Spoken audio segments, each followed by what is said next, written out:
What's up, everybody? Just wanted to take a minute before this video to say, check out the description, hit the links in the bio to come support us. Make sure you check out, stay tuned with everything we do, everything we post, all the content we're making. Now let's get into it. What's up, everybody? It's nice to have you on this fine Saturday before some UFC 299. We're here for some fight breakdown. We're going to be breaking down the whole main card today. Make sure you stay tuned for each and every fight. Go ahead and skip ahead if you want to see some sugar, some MVP. Do what you got to do. I ain't gonna hate on that. That's your hustle, not mine. But skip ahead if you got to. Get up to that main event. But we're gonna be breaking down every single fight. We're gonna start with, we got Peter Yan back. All right, the Yan fight. We have. Is he on a downslope? That's my biggest question going into this. So, do we have Peter Yan going on a downslope? And I'm not promoting Celsius. I'm just, it's early, y'all. I'm out here early for y'all. But do we have Peter Yan on the back nine? Is he on the back nine of his career, or are we gonna see it?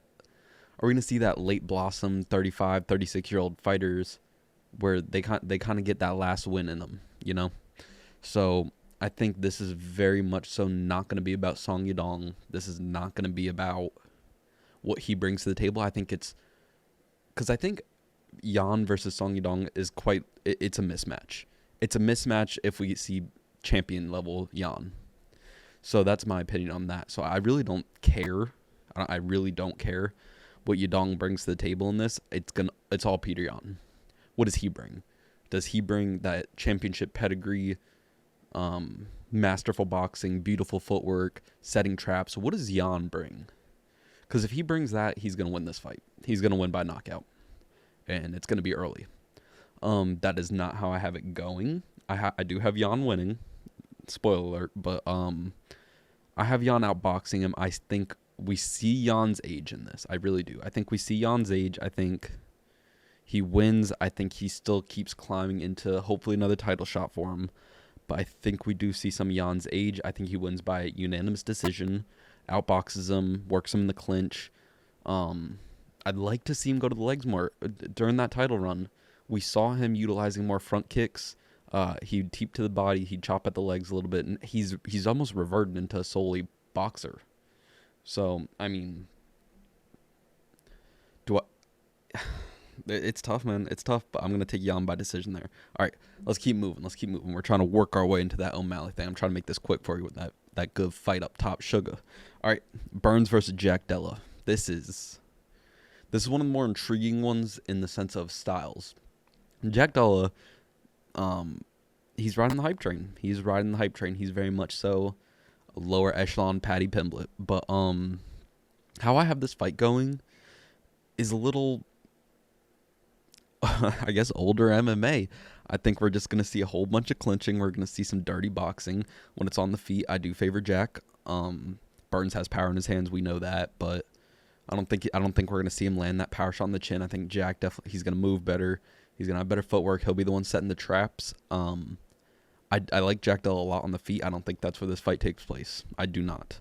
I think Burns pushes him up against the cage. He shows some of that veteran mentality, some of that championship pedigree. I think Burns gets him up against the fence. We either see him control a clinch and control the boxing within that realm, or we're going to see Burns execute good takedowns, what we haven't really seen in his last few. We're going to see that black belt jiu-jitsu.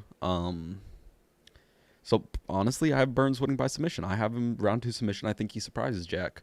I think Jack's a great prospect. I think he grows from this. I don't think this is by no means a stop for him. But I think Burns kind of surprised him. I think he catches him by surprise. Burns is a big guy. He's a thick dude. That dude's thick. All right. He might be 170. That dude probably weighs 190 before weigh-ins. So yeah, I'm gonna go ahead and take Burns, second round submission. I think that's my controversial one, honestly. Or this next one. This one's good. Holland versus Michael Venom Page. My favorite fight on the card. Love Sugar Sean. I'd consider myself, in terms of this card, that's the guy that I root for the most is Sean. But this is my favorite fight in terms of stylistically.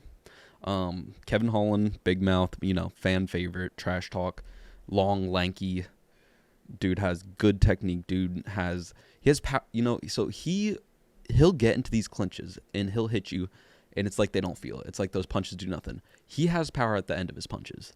Kevin Holland packs an absolute shot. He can throw a jab if he catches you right at the end. If that hits you on the chin right at the end, that's where you're gonna feel the most power. Then you have Michael Venom Page. He is so Michel Pereira. He's very much fights within that style, very loose, in out, flying knees, spin kicks. He'll cut the angles on you. He's very good at cutting an angle. He'll sit in front of you, jab, cut an angle, left hook. You know, he's very elusive, very fast on his feet. The striking is tough. That is a tough fight to play out in your head, because that's very much so where my predictions come from. I say, all right, where does this fight, do we have a boxer that's going to keep him on the end, or do we have an explosive kind of footwork fighter more than anything in Michael Venom Page, who's just going to catch him?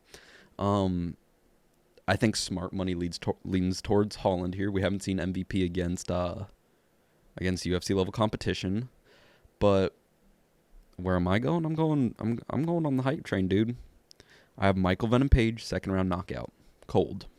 I think he and it sucks. I'm a Kevin Holland guy. I do love Kevin Holland. I love me some Kevin Holland. I love that trash talk. I love what he brings. I don't see it. I think Michael Venom Page, I think he's going to work his way to a title shot. I really do. And if not a title shot, it's boom or bust for him. He's going to be Ben Askren. He's better than Ben Askren, but he's going to be Ben Askren. He's either going to get absolutely decked by everybody he fights, or he's going to work his way up to the title shot. And I'm going to lean title shot. I think he knocks out Kevin Holland second round clean knockout. No TKO here. We're going knockout. All right. Another good fight. We got the Diamond, Dustin Poirier versus Benoit Saint Denis. I think I got his name right. Benoit Saint Denis. This is tough. I kind of view Benoit as like a mini Poirier, young Poirier. That dude has good hands in the clinch, pretty solid cardio. It doesn't look like he wears down easy. The ground game, while we haven't seen a crazy lot of it, it looks to be solid. You wouldn't say great, you wouldn't say poor, you'd just say solid. Listen, bro, I'm just gonna be straight vintage Poirier. This is a vintage Poirier right here. This is Poirier versus Gaethje 1. I think Dustin's going to from the round. Now I'm not gonna tell you he's gonna win every exchange. Poirier's gonna have the better boxing. He's gonna have the better defense. He's gonna have that championship pedigree. He's gonna have that going into the later rounds. This is a vintage Poirier performance. I'm going third round TKO here. I think Poirier is going to just keep on the front foot. He's gonna lose some exchanges. He's gonna get tagged. He's probably gonna wear down a little towards the end. But as we've seen him do so many times, he's gonna pour it on. I think just like he did to Conor when he got him up against the fence, what he did to Gaethje getting him up against the fence. Anybody he's fought, he can push you and he can stay on the front foot. He's going to pour it on eventually. So I think we see some of the more, I don't want to say youth, but inexperience of Saint Denis. And I think Poirier gets him that position, and I think he pours it on in the third round. I think Dustin's going to TKO him. I think I think the ref, I almost said doctor. I think the ref comes in, steps in, and this is a vintage Poirier performance, honestly. That's how I see this going. All right. What we've all been waiting for. Let me get a sip of this damn Celsius before I dive into this. My throat's getting so I got that damn hamster in there. All right. Sugar Sean versus Cheeto Vera. This one I have played through in my head at least 4 times a day the past 2 weeks trying to figure out who I'm going to pick. And I this is where I came from on this pick. So I started with their first fight. We saw Sugar moving better. We saw him be able to create a distance. Cheeto did not really land anything of success within the short time that fight played out. He didn't land anything on the feet. So I still favor Sean on the feet. I think he's going to be able to keep space. He's going to be able to get in and out. He's going to be able to create the angles. He's going to cut off the octagon. Now, here's where I got caught up and said, oh, I think maybe Cheeto will win this fight, is we saw Cheeto dominate on the ground again for the short time it was, but then, Sean had the foot injury.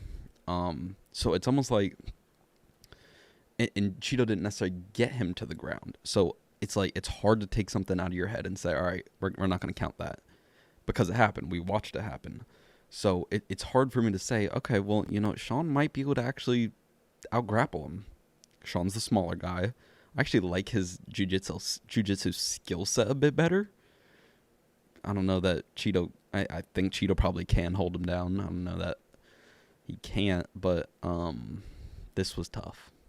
This was by far the toughest one to predict. Sean O'Malley decision. I think he's going to work the edges. I think we see Sean keep space better. That's the best way I can describe this. I don't think we're gonna see a knockdown in this fight. I don't think we're gonna see a finish. I don't think we're even gonna see a whole lot of groundwork. I think we're gonna see Sean just simply outbox him from the end, work the jab, work the body. And again, I think this is gonna be a very clean, almost boring. I think this is kind of Yoel Romero, Izzy Adesanya type of fight. I think Sean just gets it done in a somewhat unexciting fashion, but ultimately Sean gets it done. Hype train keeps rolling, riding the wave. Sean O'Malley. So, just to repeat the picks. Sean O'Malley, Michael Venom Page, Dustin Poirier, Gilbert Burns, and Peter Yan. Those are the picks for today. You know, check the podcast out for some gambling. That ain't really my forte. But those are the picks. That's where I'd put the money. Appreciate everybody watching. Make sure you stay tuned. We cover fights always. We just did some live reaction to Anthony Joshua knocking the shit out of Francis Ngannou. Make sure you stay tuned for some more fight breakdown. Thank you for watching. Have a blessed one, y'all. I hope you enjoyed that video. We appreciate you watching. Thank you for the continued support to everybody. Make sure you hit subscribe below, comment, like, let us know what you think. Stay tuned for all the future content we're posting, and have a blessed one, y'all. Appreciate it.